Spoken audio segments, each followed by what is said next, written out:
Fast Lane on the VTRN Sports app, 93.3 FM and 1320 AM Lynchburg, or by asking Alexa or Google Home, open VTRN Sports Lynchburg. Now, take the Fast Lane through the topics that matter across the Commonwealth. This is the Fast Lane with Ed Lane. Did you really think it was going to go any different last night? Over in our favorite spot, Yo, home, the Bel Air! When we knew that Tony Bennett was in the house to watch his mentee, Richie McKay, and the Liberty Flames. 59-55. Defensive heavy performance. By the way, big shout out to the colleague of our 5:45 p.m. today guest, Paul Nazigan. His colleague, Matt Warner, is going to join us at 5:45 from the Liberty Flames Sports Network. But Matt Warner is the one yesterday who brought up the idea that he expected this to be a tight and a low-scoring game.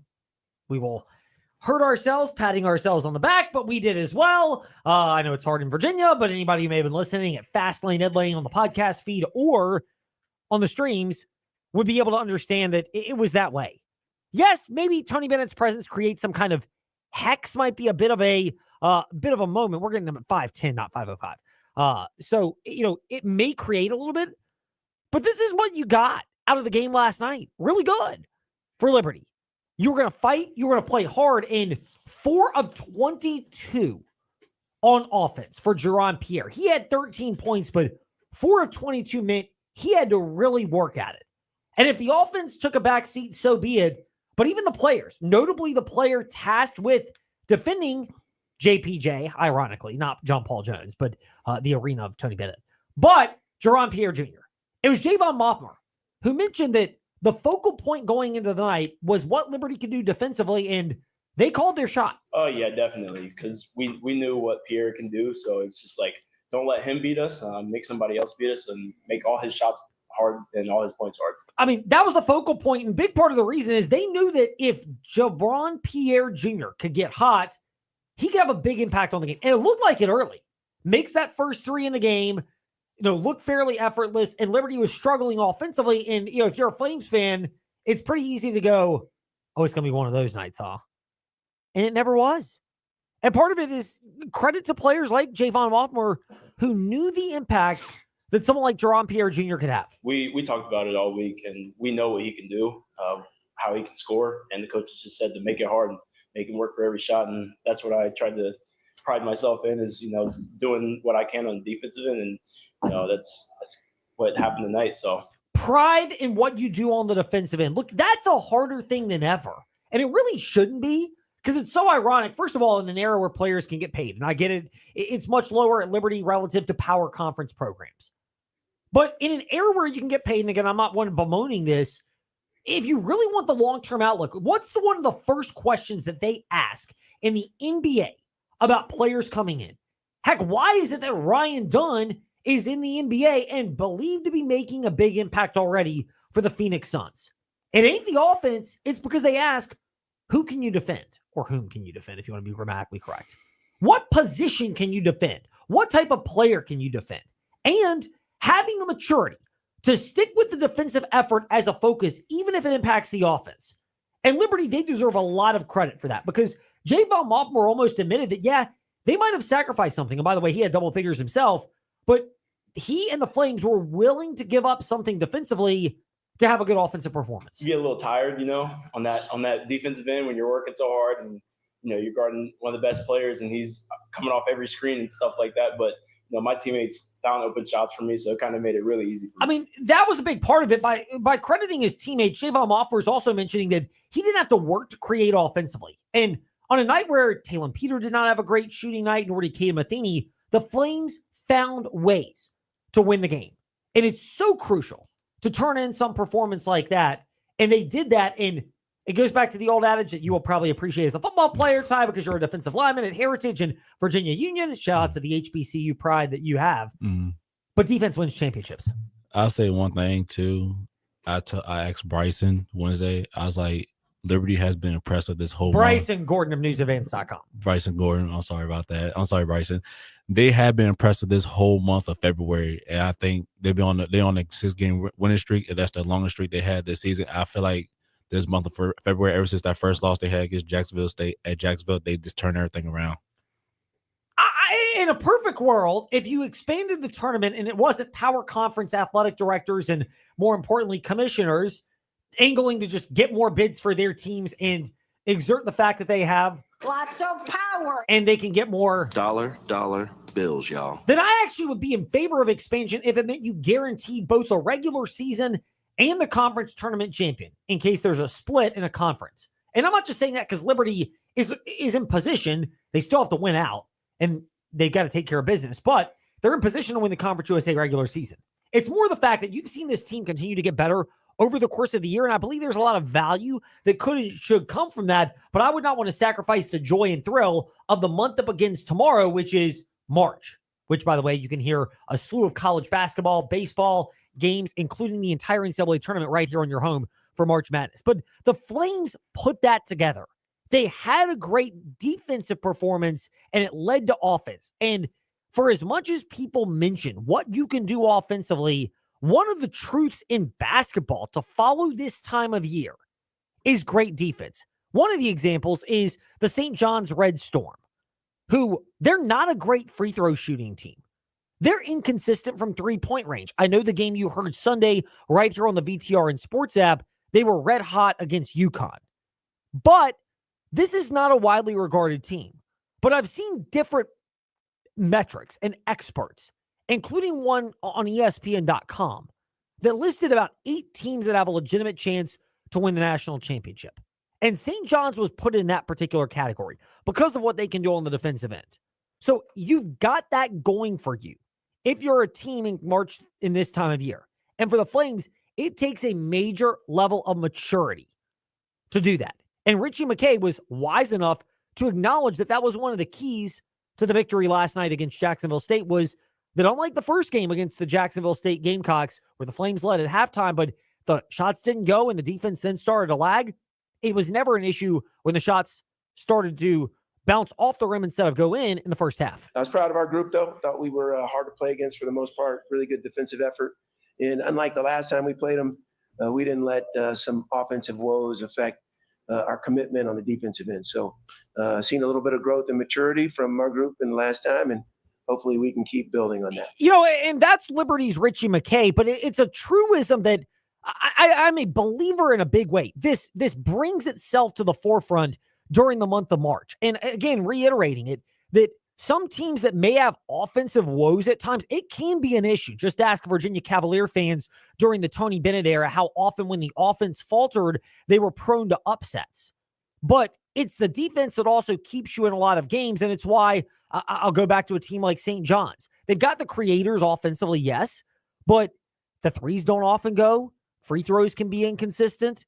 They've made them when they needed to, but it's not reliable. But when you have great defense, it matters so much. And it baffles me how some guys are mature enough to understand that and some are not. But in an era where guys, I know we can all make money with NIL, but you can make a lot more in the NBA, particularly on that second contract. One of the biggest keys is if you can defend a certain position, you'll have those opportunities again and again and again. And there is such a value placed on defense that becomes even greater this time of year. Somebody familiar with that, heck, he's probably familiar with our analogy of St. John's because he once played for Rick Pitino at the University of Louisville after spending time in our backyards, a Roanoke native from Hidden Valley High School, and at Hargrave with Lynchburg native Kevin Keats. ACC Network analyst Luke Hancock back with us once again here in the Fast Lane. Luke, first of all, it's March, which means we know you're going to be dedicating even more time to basketball. So we will ask and hopefully score you some brownie points how your wife and your lovely kids are doing right now. Well, yeah, man, I did get some brownie points because my wife was actually on a work trip the last 3 days. So I've been solo dad with 2 little ones and can report that they are still alive and everything was relatively smooth. So happy to have her back. But now, yeah, it's my turn to get going. But it's the best time of the year, and happy hoops to you. Indeed. Happy March Eve to you, with March officially beginning tomorrow. one of the points we mentioned, it was kind of a lead over to what we saw in our backyard with Liberty beating Jacksonville State 59-55, but a bigger picture point of how much defense matters this time of year. Is that one of the big separators that you look for as we get ready for the ACC men's basketball tournament in about a week and a half, and even March Madness kicking off with other conference tournaments, and certainly the big dance after that? Oh yeah, absolutely. It's pretty rare that your team, your champion, doesn't have great defense. So I think you kind of start there, but it's more about, do teams have an identity? And it's no doubt St. John's and Rick Pitino have an identity. They play much like our teams did in the past. There's only two teams that have been to a Final Four and shot worse than, I think the percentage is 30.1 from three. That's 2012 and 2013 Louisville. Obviously, I was a part of those teams, but it was Rick Pitino. And again, these guys don't look like they shoot it well, but can do a lot of other things. And they still have bucket getter, great athlete guys in that backcourt like Adari Richmond and Devon Smith, that we know about in the ACC a little bit. Yeah, I mean, you see all that. We've seen a lot of these guys, across college basketball, just given the transient nature of it. Is it harder now to convince players to buy into that defensive concept this time of year? Or is it almost easier now because if it's a transactional nature and values being placed, for one, it's probably emphasized up front, but even more so, we were using Ryan Dunn as an example because he went from UVA to the Phoenix Suns in the last NBA draft. And in his rookie year, he's doing what people expected. Not the best offensively, but that defense is carrying him, and you will find a long-term and profitable home at the next level if you can defend a position. Yeah, I mean, I think it's tough to have individual guys like Ryan Dunn. I mean, he's such an elite defensive player. He's obviously making his due there, and plenty of guys make their way as career defensive guys like Tony Allen.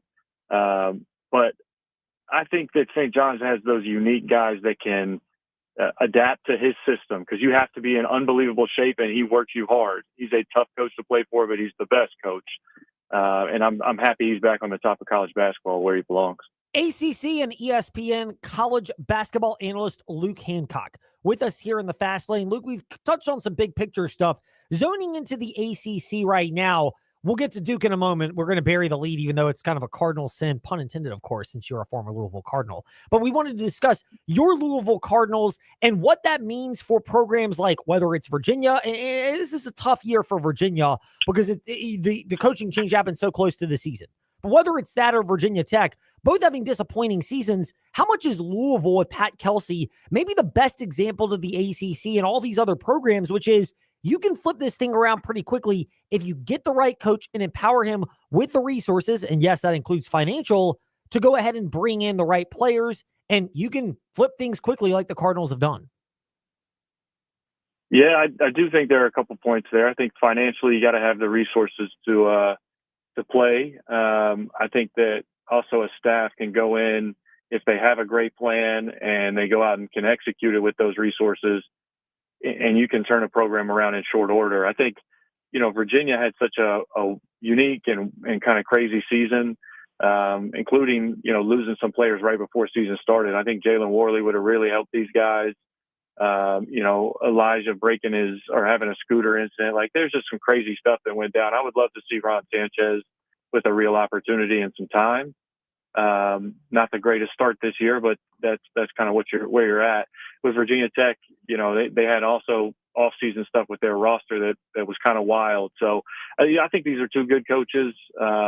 Both those programs probably looking around saying, man, if we get the right guy, right motivation, right resources, but they could very well have their right guy. I certainly think so. When you're judging the Virginia Cavaliers, particularly in ACC play, if you look back since January 29th, they lost by 1 to Virginia Tech. They lost to Duke, who's arguably the top team in the country. They clearly are in the ACC, and to a pretty talented North Carolina team.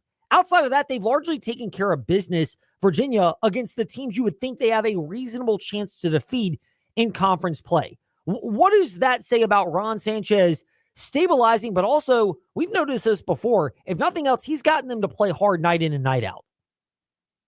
Yeah, I mean, I just don't think that they have a uber talented roster, so they're going to have to play hard and they're going to have to play well together. So, again, this run very commendable. They beat Pitt in that run. Good win last time out as well.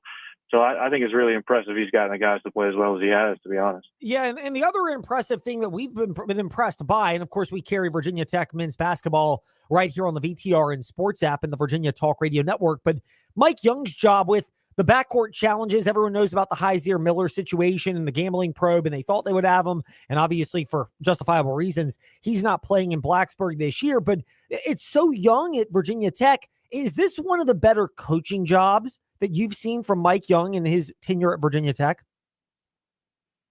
I think he's done a really good job. I'm still gonna say that job in Brooklyn when winning an ACC championship a couple years ago was absolutely outstanding. I think he's one of the best half-court coaches in the league. I love the shots he gets for his guys. It's obvious that he has a plan and how to get those guys practicing that and working on that offense as quick as he can. You start to see it come to fruition, especially this time of year. But, yeah, a super young team. You got to have the resources. He had that roster turnover. I think it's a great job. I'm not going to say it's the best, but I'm impressed with Mike Young for sure.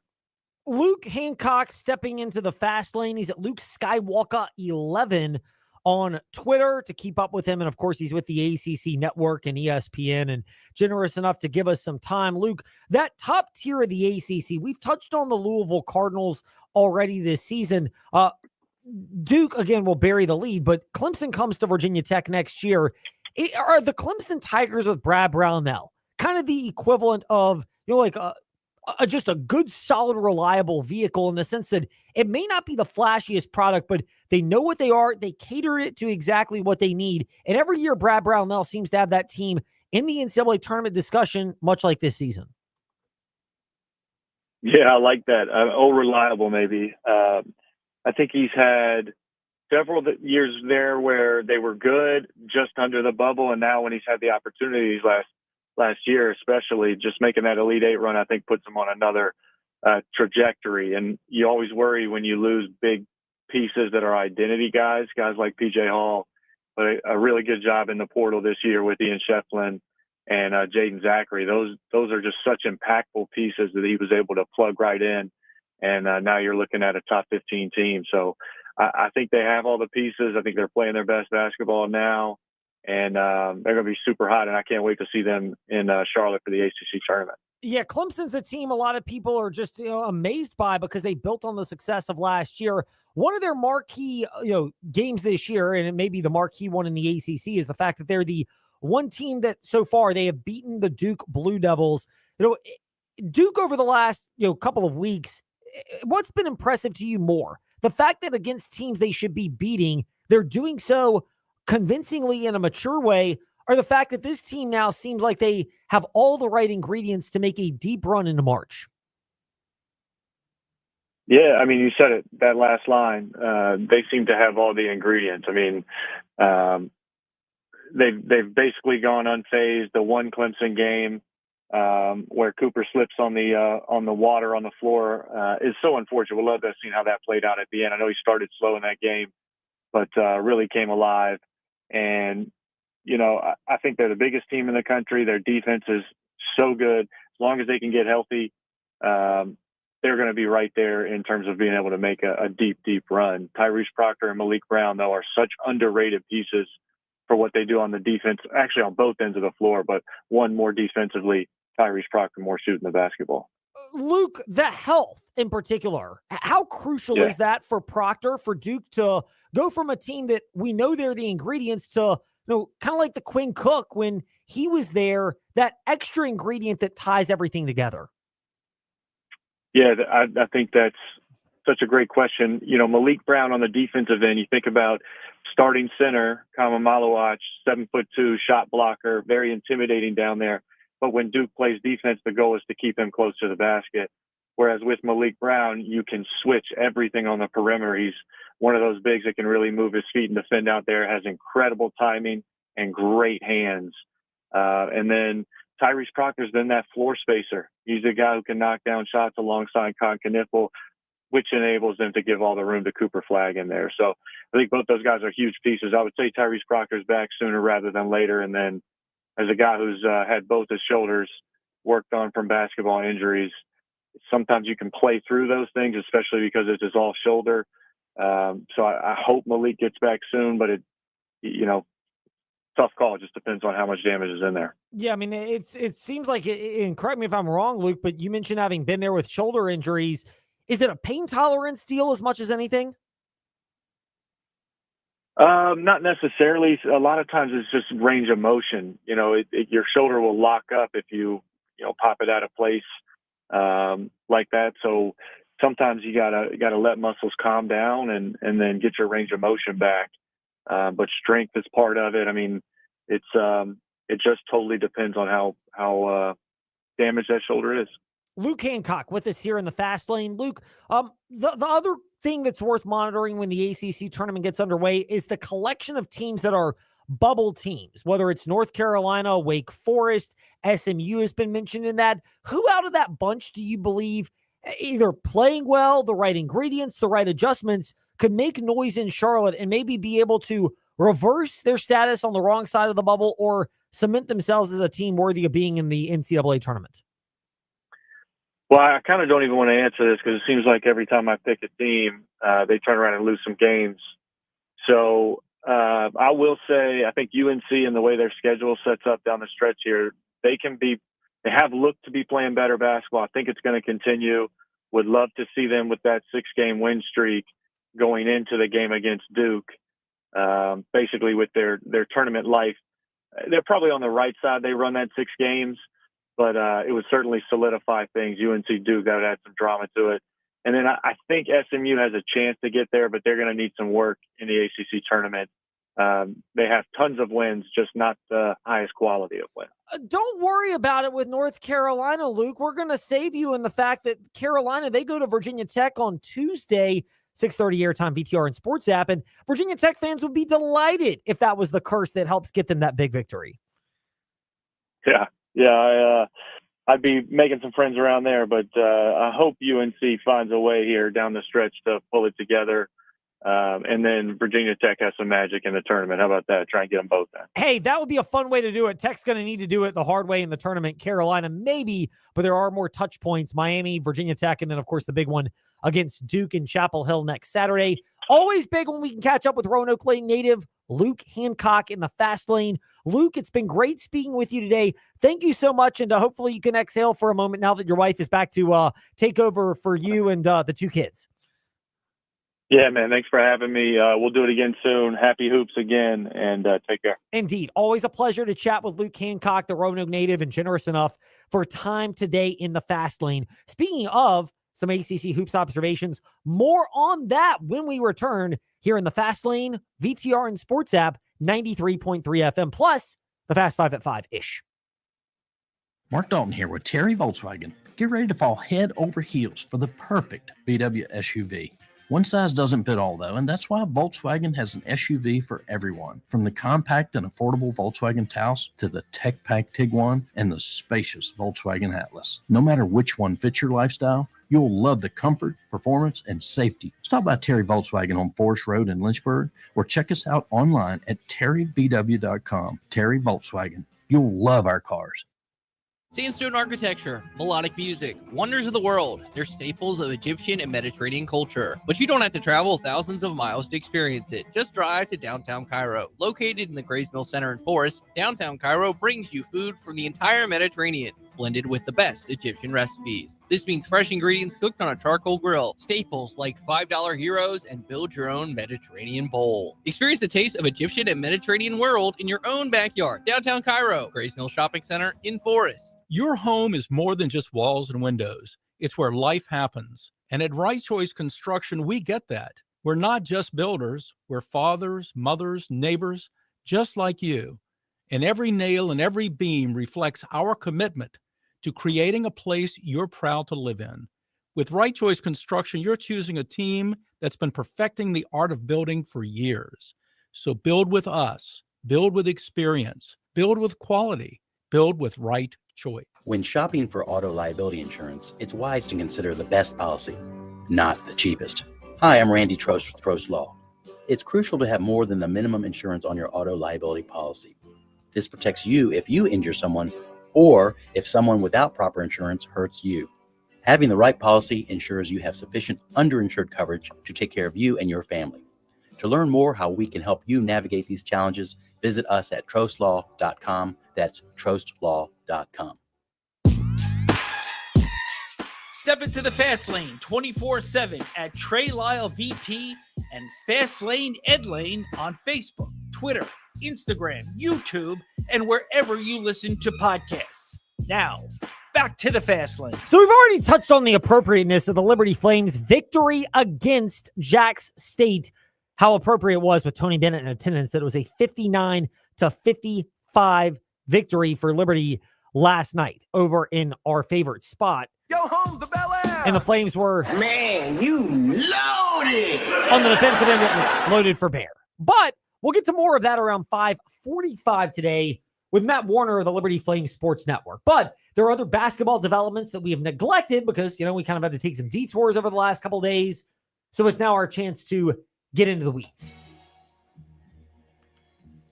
The haters say we get into the weeds. They may even say we get into the weed. Smoke weed every day. Nah, we love getting into the weeds to discuss some cool sports details here in the Fast Lane. So some of these Ty might have already opined on exactly as he wishes at the morning warm-up on, well, now it's on Facebook Live and YouTube on VTR and Sports, and also the morning warm-up wherever you listen to podcasts. But he'll get a chance to chime in on any of these that he wants. We're getting into the weeds on basketball, particularly in the Commonwealth of Virginia. Last night, women's basketball, then we'll get to men's. Virginia Tech women, they were in a nip and tuck affair with Boston College in the ever-prevalent Conti Forum, and prevalent to not very many people because there weren't very many there last night, once again. 92-89, Lady Hokies lose at Boston College. The curse of Conti Forum seems like it's alive. Heck, the curse of Boston College for Virginia Tech seems to be a real thing, particularly basketball teams going up to that, desolate place where there's not much action. But the other thing is, you kind of get the feel this is the nail in the coffin of the Virginia Tech Lady Hokies' chances of making the NCAA tournament without a seriously deep run into the NCAAs. Because they've lost a couple of games where they've needed to win. Stanford last Thursday, Boston College recently, Syracuse at home a couple of weeks ago. This is not a good Orange team. They split with Virginia, and I know it's a rivalry game, and in and of itself, that kind of gets excused. But between that, and in particular, the missed opportunities, I still think back to North Carolina a couple of weeks ago. Megan Duffy has done what you would expect for Virginia Tech in her first year. Big roster turnover, shifting to more of a smaller and athletic approach as opposed to taller, longer, physical, which was Kenny Brooks' style. So that part, has gone reasonably well, but that extra oomph that Hokies fans wanted, it seems like, at this point, to make a statement for the tournament, it's probably just too little too late, as our girl JoJo would remind us.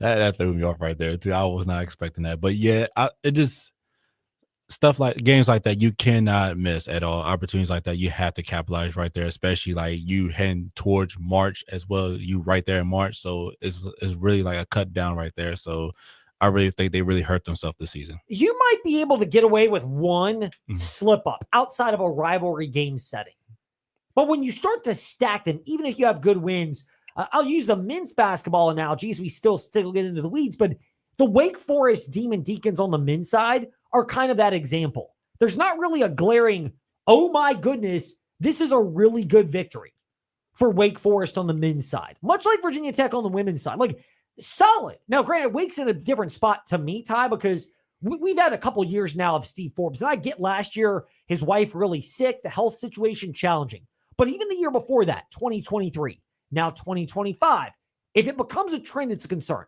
Virginia Tech Lady Hokies, I give them more of a pass. Maybe I'm off on this, but I give them more of a pass in the sense that it's the first year. But when you're talking just 1 year apples to apples, they're in a similar spot. Both of them have similar resumes, flirting with the 20-win mark, flirting with double digits in conference play. But a lot of bad, inexcusable losses and not a lot of, ooh, that was a good victory that could propel you going forward to say, we need to take this team seriously. And when you add into it, the bad losses happen in February towards March, and it's happened with Wake, and it's happened with Virginia Tech, Wake men, Virginia Tech women, you start to go, it's easy to find teams to cut out of the tournament, and they fit that description. Definitely, I definitely agree with you on that one. It really stands out. Them, and especially them losses really stand out on your record as well. And then that's how people look at you like, oh, I don't know about this now. They be losing to some teams they supposed to win and they're not capitalizing. So I don't know what's going on. I don't think they deserve a shot in the tournament. If you get a good win or two, it becomes easy all of a sudden to say, okay, I like what I see out of this team. I can make the justification on putting them in.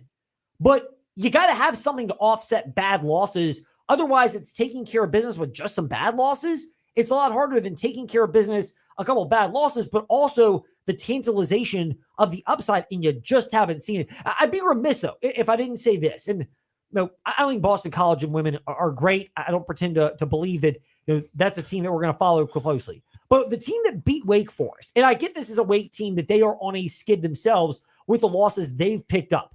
NC State, okay, again, rivalry alone, it's one thing. But that plus Virginia, plus Florida State, you start to get all the pluses and the missed opportunities, Duke most notably, although they'll get another chance in the next week before the Carolina game. But, for Wake Forest, yes, it's bad, but kudos to Virginia. Like we touched on this a moment ago with Luke Hancock from Roanoke and the ACC Network. And Virginia, they're playing hard for Ron Sanchez.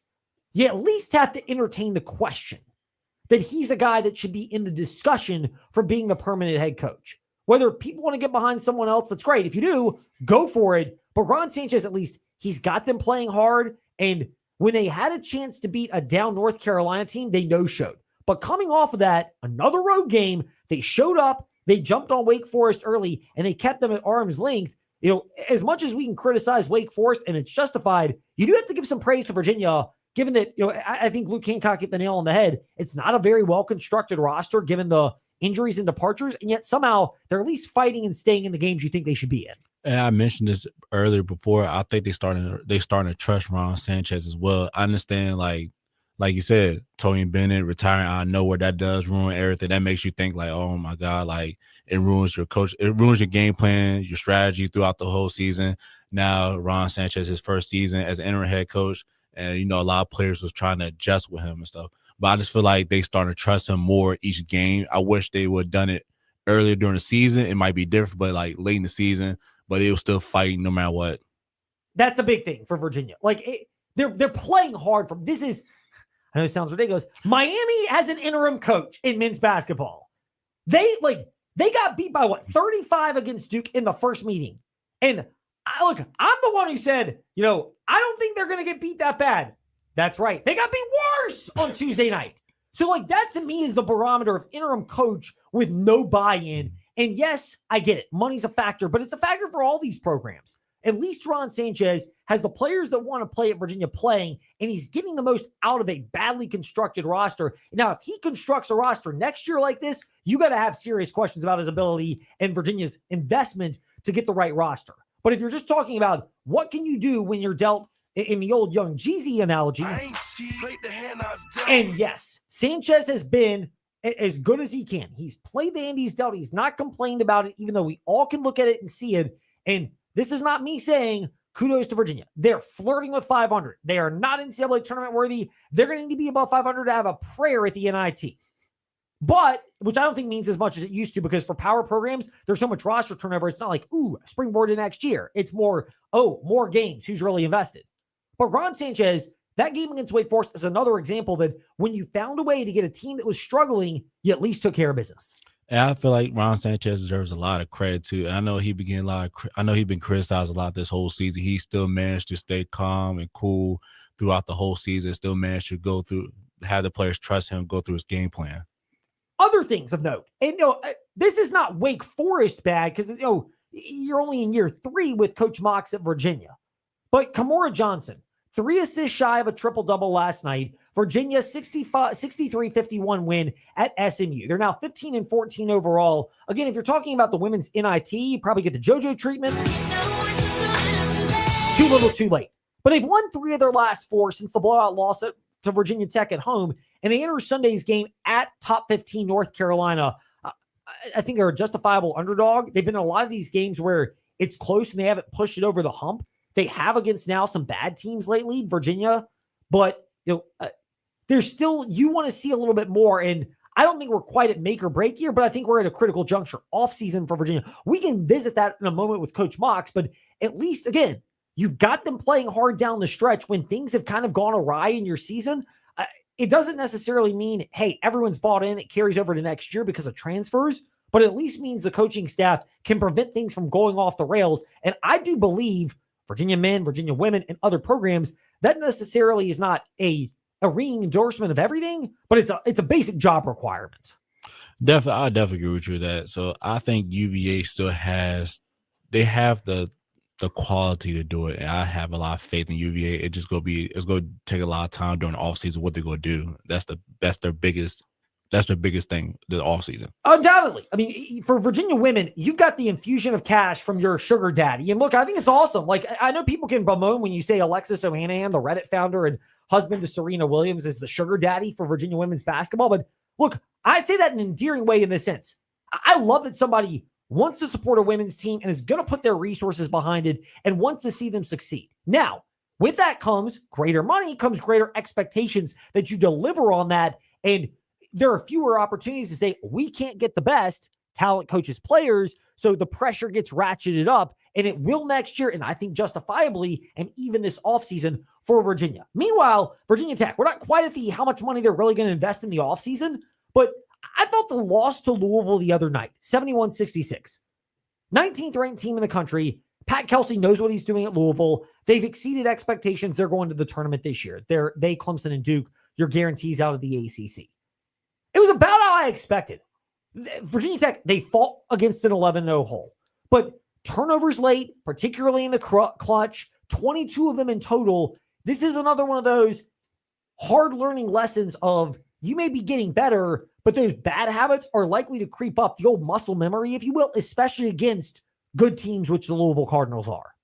I think you really said everything right there, Ed. It's just their bad habits. I think they know Virginia Tech is a pretty good team. They fight hard every single night.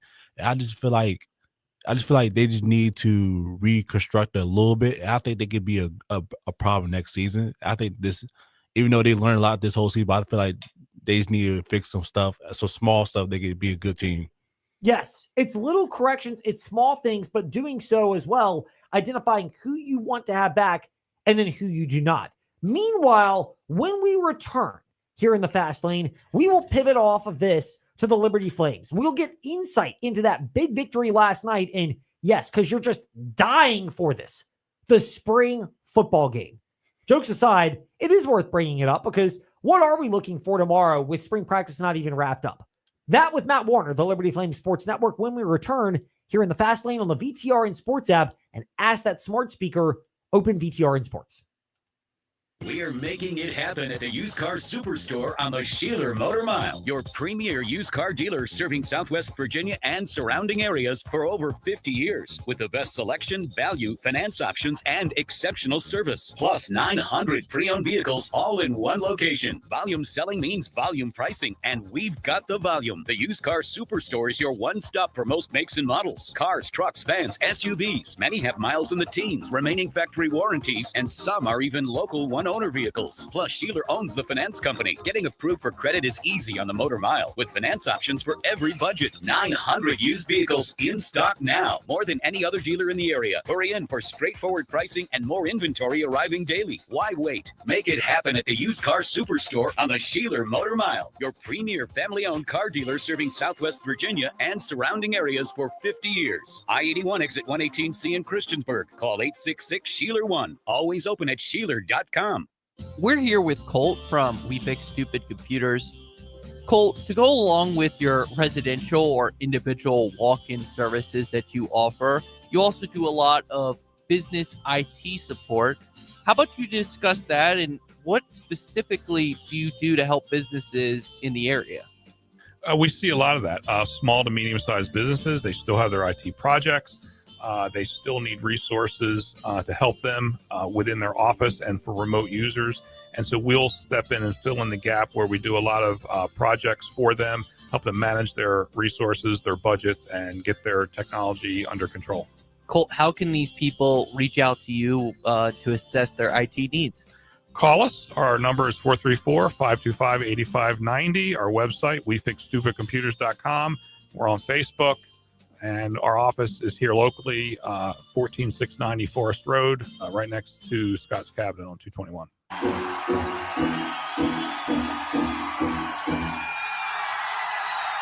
Step into the Fast Lane 24/7 at Trey Lyle VT and Fast Lane Ed Lane on Facebook, Twitter, Instagram, YouTube, and wherever you listen to podcasts. Now, back to the Fast Lane. There's certain deft things that you know to do when you're a successful, seasoned, tenured coach or player for that matter. And Richie McKay is an example of that, which is promoting the good things that you want to see more of from your team and allowing that to shine. And last night was a great example of that in the sense that it's a 59-55 victory over at Bel Air Liberty Arena. Ugly game for people that want free-flowing basketball. Beautiful for people that are from the Tony Bennett tree. Yes, he was there last night, but just generally speaking, that appreciate fundamental hard nose. And I mean, to his credit, he was with us yesterday in the Fast Lane. You can go check it out at Fast Lane Ed Lane, where you listen to podcasts because, as Coach Prime reminds us, and guess what? We keep receipts right there. But Paul Nazigan mentioned low scoring, tight game, and that's exactly how it unfolded last night. First of all, the Flames never panicked during that. They deserve credit for that. But the other thing is promoting what you want. And Javon Mothmer was the example of that last night. It's easy to look at the offensive production, 12 points, 5 of 8 shooting. But it was his relentless defensiveness on Jaron Pierre Jr., arguably the player of the year, 22 points per game coming in last night. 13 points, but that's on 4 out of 22 shooting. 4 of 22, below 20%. I mean, it is not good to be shooting that particular amount, right at about 20%. And Richie McKay spoke to the value of that afterwards. He's a complete player. And for what he doesn't give us from the standpoint of what he did at Cedarville, he's even better defensively at this level. Because he has so many other pieces around him, I don't think he's as aggressive as an offensive player. Therefore, he doesn't get as many attempts and doesn't see it go in. So his scoring average is down from what it was at Division II, but not his impact.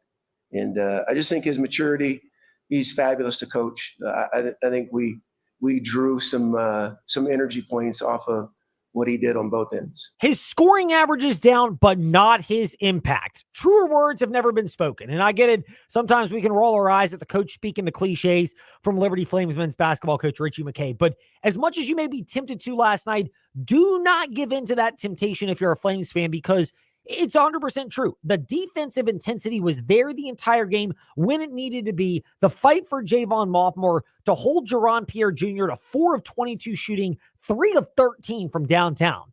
That's impressive. Physical, rangy, all the things you want, and it came up on the defensive end, and that set the tone for how Liberty picked up a huge victory to now take over first place in the loss column in the Conference USA standings. Joining us now, somebody who was on the call last night and got a sneak peek of it coming to fruition. Hopefully, Paul Nazigan was modest enough with his broadcast partner, Matt Warner, who is joining us now in the Fast Lane, M Warner TV, Twitter and Instagram to keep up with him. Matt, great to be speaking with you in the Fast Lane. Thank you so much. How much did Javon Mothmer help set the tone for Liberty defensively, but throughout the entire game, and how that flowed into a tightly contested contest? Oh, he was huge. And first off, I'm always more than willing to give Paul Nazigan credit. He doesn't have to ask for it. The guy knows what he's talking about, and I'll admit that.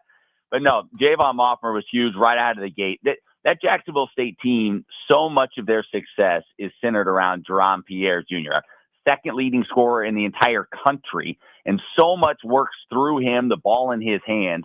And to be able to slow him down, to be able to harass him, to be able to make life hard for him last night, I think also just gave confidence to the rest of the guys on the floor. They're seeing how Mothmer's working. They see how successful he's being on the defensive end. And they say, well, there's no reason we can't do that as well. And then you saw the results, 16 first half points for Jacksonville State, that was setting the tone. Now, you knew Pierre would end up getting a few buckets along the way, and he did. But for the most part, that effort by Moffmer, a guy who you talked about, didn't play a lot of defense in Division II, told me when he got here this summer, he decided, you know what, I better really focus on that if I want to have an impact on this team. And to his credit, he has focused on it, and we've seen that progression from him throughout the year, not just in this game, shutting down Jerome Pierre Jr. We saw it in the game before against Jaden Brewer from FIU. We've seen it against other guys. So this wasn't just a one-night thing. He has turned into a really good perimeter defender. How much did Javon Moffmer's defensive intensity help buoy Liberty? You referenced 16 first-half points for Jacksonville State, but I'll go the other direction. That lead was at once 18. It dwindled down to as low as 3. Late free throw gives the Flames the 59-55 4-point victory. But Moffmer's defense helping inspire the rest of his teammates to stay locked in even when the shots did not fall as much as they wanted in the second half. Yeah, and that was the big thing. I mean, that's what Richie McKay was saying about the first meeting between these two teams. He felt like shots didn't fall in the second half of that game, and their defense suffered. And that wasn't the case in this ball game. And yeah, I think they drew from him, certainly. Anytime you see a guy like Pierre starting to get frustrated out there, as a defender, as an opponent, that's when you know, okay, we're in a good spot here. If he's frustrated, if he's talking to the officials, if you can tell he's a little bit bothered by what we're doing, then we must be doing the right thing. And, yeah, you could certainly see that last night. And that defensive effort, especially in the first half, was, as good as we've seen Liberty this year. Really the last 3 of the last 4 halves going back to that FIU game are as good as we've seen Liberty defensively this year. M. Warner TV, Twitter and Instagram to keep up with Matt Warner of the Liberty Flames Sports Network, who's hanging out with us today here in the Fast Lane. He was on the call for the big 59-55 victory against Jacksonville State last night. Give us, we like to go usher sometimes in the Fast Lane, not with everything, but just giving confessions. When you noticed that Tony Bennett was in the arena last night, did you get the same vibe that we did, which is, oh, this is fixing to be a defensive game? I mean, yeah, how could you not? I mean, you at least just think about anybody. If a close friend of yours like that is there watching your team or watching you do something, and defense is his thing. Of course, Richie McKay, there's got to be some part of him that's like, man, I hope we really better step it up defensively tonight. I don't want to, give up 75 points in front of Tony Bennett. So, yeah, I think for sure in some small way that probably had an impact. I don't know how big of an impact it had, but, yeah, we all thought the same thing. When he walks in the building, you better lock it down because Richie McKay will probably hear about it after the ball game if the Flames gave up 80. Matt, yes, if it was a 79-75 win instead of 59-55, you might have been having to fan Tony Bennett. He might have passed out with all that offense going on. He might have left before the game was over. He would have been disgusted. Everyone else would have been into the game, and he would have just gotten up and walked out, unable to. He could not unsee that type of performance. But for the Flames, the win last night, squeaky bum time is what we'll call it, white knuckle time, whatever the term is when you got the big lead, you sense it slipping away. We mentioned the buckle down. How much for Liberty also of going through these defensive games previously? FIU, Sam Houston State, and of course seeing Jax State, but having gone through these other games, how much has that experience started to pay dividends for a team now that they won, 5 in a row and 9 of their last 10? Yeah, I think it's huge for them, and I think it's the biggest difference between last year's team and this year's team. The margin for error isn't nearly as slim with this group because they can play defensively at a higher level. And because, and we talk about Moffmer's performance, but because of Owen Aquino and what he provides as a rim protector that they really didn't have a season ago. I think so much of the defensive success goes back to him and what he's able to do to kind of help erase maybe some mistakes. If a guy is beat off the dribble, he's able to step in, come over from the help side, and we've seen him do it a number of times this year, deny shots at the rim. So, yeah, I think it's just this team, they find ways to win even when it's not all clicking. And that wasn't the case a season ago. How many games have we seen them? They only made 5 3-pointers against, I think it was New Mexico State, yet they found a way to grind it out and get a win. We've seen that a handful of times this year where the offense hasn't necessarily been clicking, but they can rely on their defense. They can rely on their toughness. And that wasn't something they had a year ago. So that's been the biggest change for me. You've got the rim protector in Aquino. You've got experienced guys that have been through it, whether at this level or a lower level.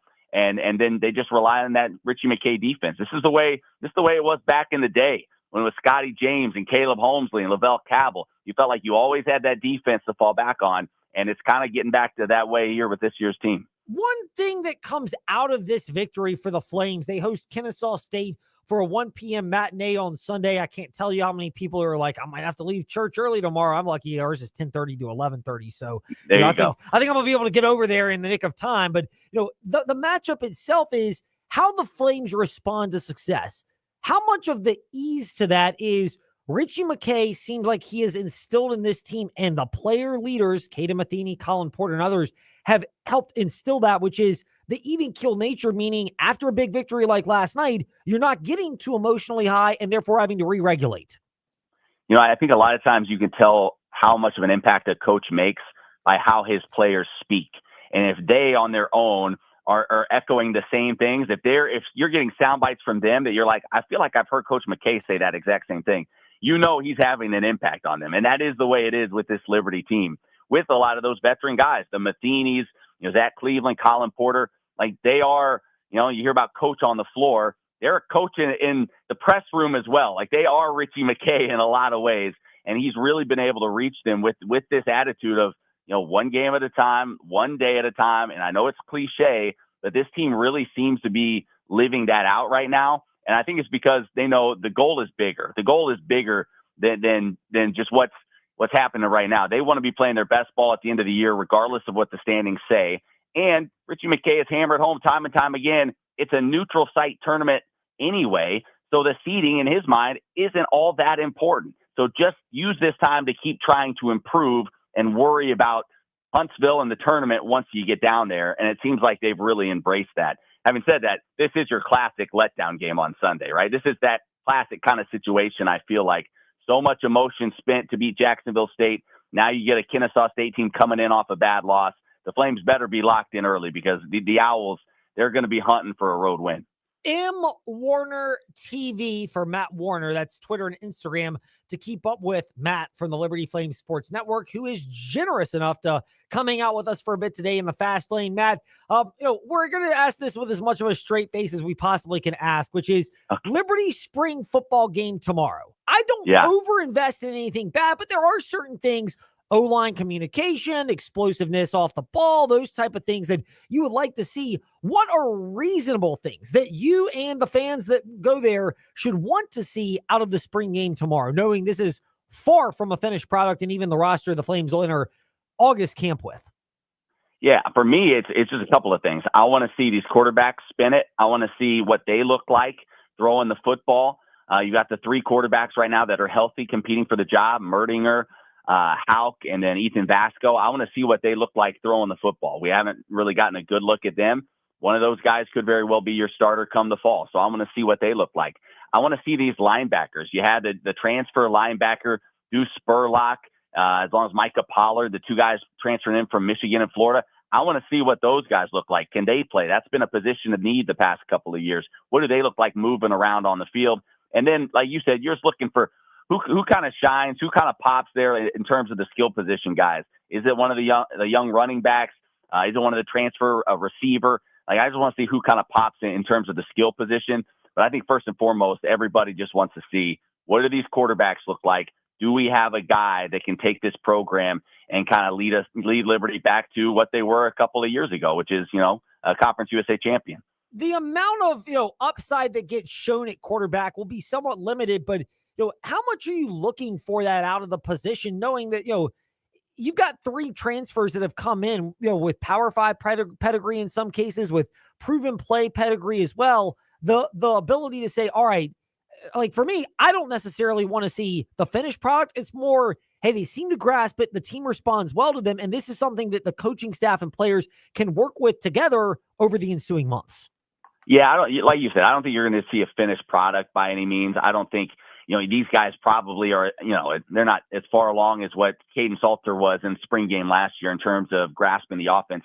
I just want to see skill set. I just want to see what kind of physical traits do these quarterbacks possess? Is this a guy that can move well? Is it a guy that can be a true dual threat? What kind of arm strength are we talking about? It'll be more like that. We know these spring games, coaches, especially nowadays, don't want to show much anyway. Some coaches are getting rid of the spring games altogether. So I don't think we'll see a lot, but I just want to see those traits and see what do these guys look like? How might they be able to fit into a Jamie Chadwell offense moving forward? Those are questions that will be answered. We look forward to that being answered tomorrow for the spring football game and, of course, the continuation of the basketball season. Matt Warner hanging out with us today in the Fast Lane. Matt, good to speak with you. Thank you so much. And the one bright spot is it looks like we'll have good weather for tomorrow's game as well. Sounds great. A couple of weeks ago, that was no sure thing, so we'll certainly take it. Indeed. Matt Warner with us here today to wrap up our chat with him in the Fast Lane, and appreciate his time. Just a couple of nuggets, by the way, as we get ready to close things out today in the Fast Lane, and we'll get to more of these over the next couple of days. One of them being Hugh Freeze. Look, I was never on the golfing buddy side of being tight with him. I know he had some in the area and in our audience. I also did not detest Hugh Freeze the way that some people who did not like him, particularly with everything that unfolded at Ole Miss, were on the train, or how he left Liberty.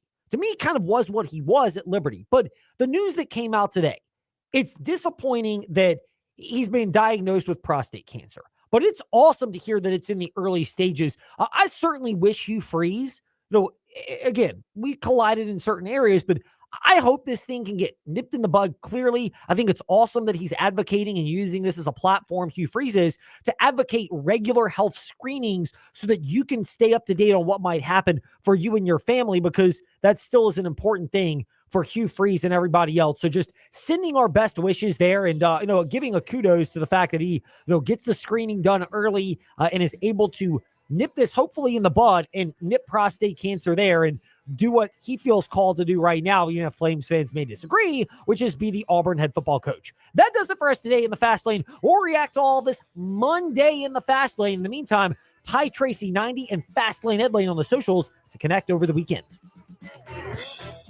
Thanks for listening to the Fast Lane on VTRN Sports 93.3 FM W227 BG Timberlake and 1320 AM WVGM Lynchburg. This is St, the sports betting network. Welcome to Make It Rain with Adam Shine on St, the sports betting network.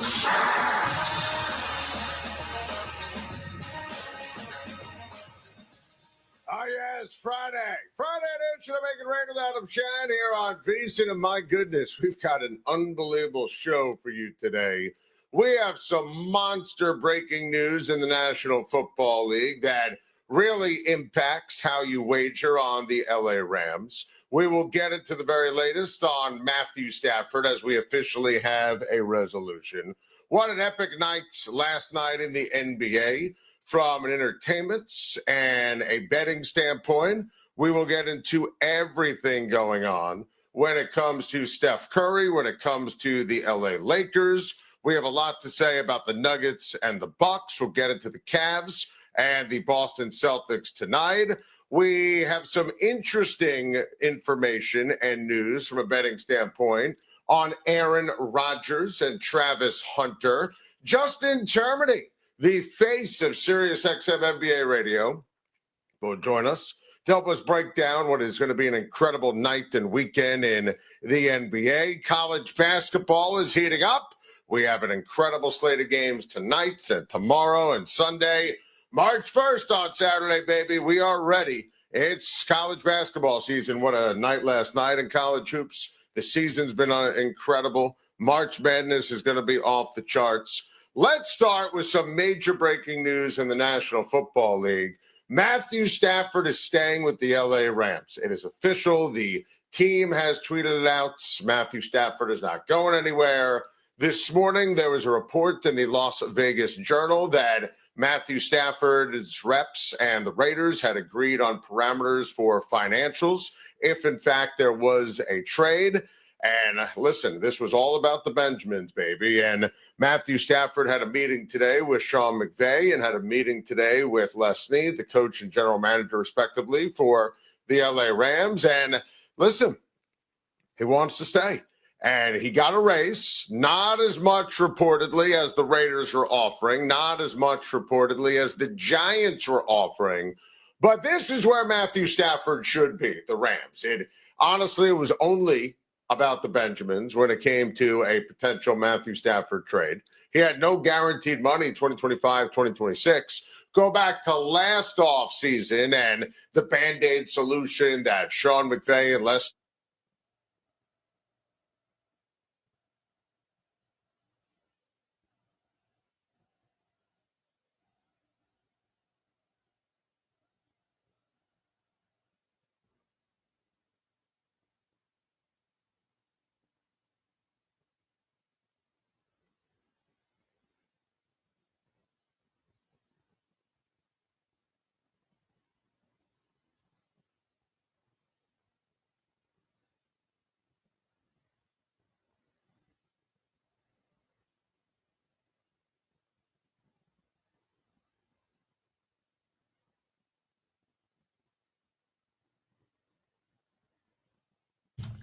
This past week in the Fast Lane, we had you covered on all angles of Jacksonville State Liberty, the big men's basketball showdown. Paul Nazigan of the Liberty Flames Sports Network accurately predicting the flow and outcome, while his colleague Matt Warner gave him props in the recap. Hear it all, Fast Lane Ed Lane, where you listen to podcasts. Stay updated. Fast Lane Ed Lane, Facebook, Twitter, Instagram, and join us weekdays in the Fast Lane, 5 to 6 p.m. on the VTR and Sports app, 93.3 FM. Ask your smart speaker, open VTR in Sports.